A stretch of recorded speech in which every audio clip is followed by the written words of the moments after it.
What this program means for his shop. Forward is the most robust business recovery program in the nation.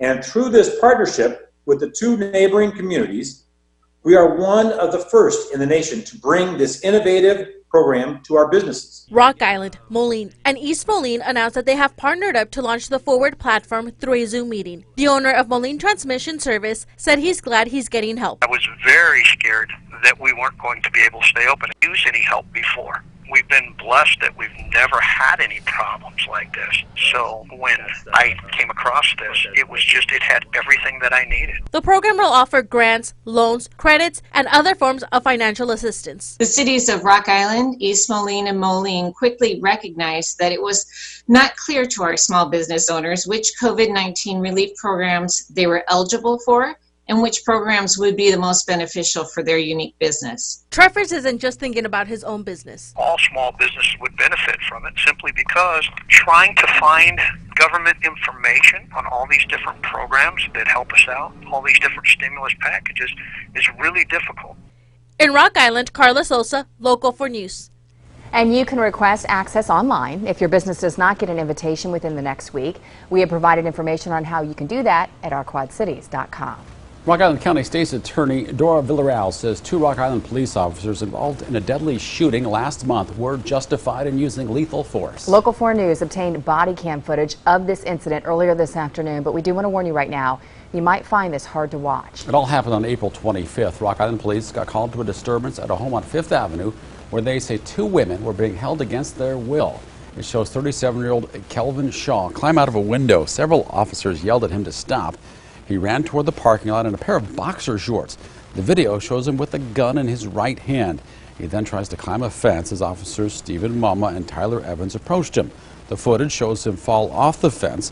Investigators say Shaw pointed his gun at the officers. That's when they fired 5 times. 3 bullets hit Shaw, and he died the next day. Officers Mama and Evans can now return to duty. City leaders in Dixon want Rita Crudwell to stay in federal prison. The city's former comptroller wants to be released, arguing that her health is at risk from the coronavirus.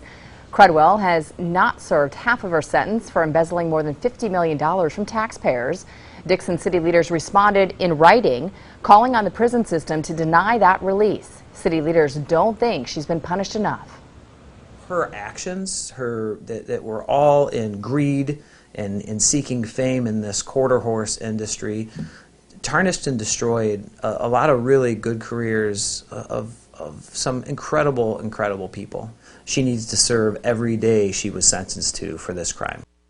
Crudwell is serving her time at a federal prison in Illinois. There are no confirmed cases of the coronavirus at that facility. Some Illinois state lawmakers are pushing right now for more power to reopen the state ahead of Governor J.B. Pritzker's plan. Pressure is growing from local governments outside of Chicago. Cole Hankey reports Republicans are leading the charge with some support from Democrats. For weeks, Republican lawmakers wanted to reopen the state on a regionalized basis. But now that the governor is moving forward with his regionalized Restore Illinois plan, those same lawmakers feel like these new regions are too big.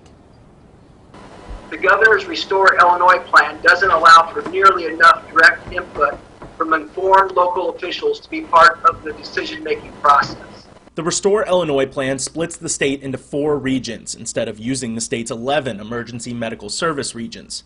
That's making municipal leaders push back. Some counties in the north are upset that they're lumped in with Chicago, and some downstate counties feel like they don't need to wait to move on to the 3rd phase. But the governor said the larger regions are necessary. And we asked our medical teams to kind of give us their feedback about how the regions interact with one another and you know, when they need to move around resources and you know, how do those regions interact. Currently, every region is on pace to move to Phase 3 by the end of May. Even some Democrats from the Metro East area feel the governor's plan could ease up a bit and allow some areas to move to the next phase now instead of waiting 2 more weeks. House Republicans see the timetable as a political move. Question, there are other 3 regions in the state should already be on Phase 3.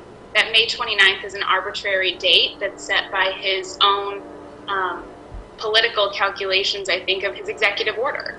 And so if you're going to set guidelines of where regions should move, then you should follow those guidelines. Reporting in Springfield, I'm Cole Hankey.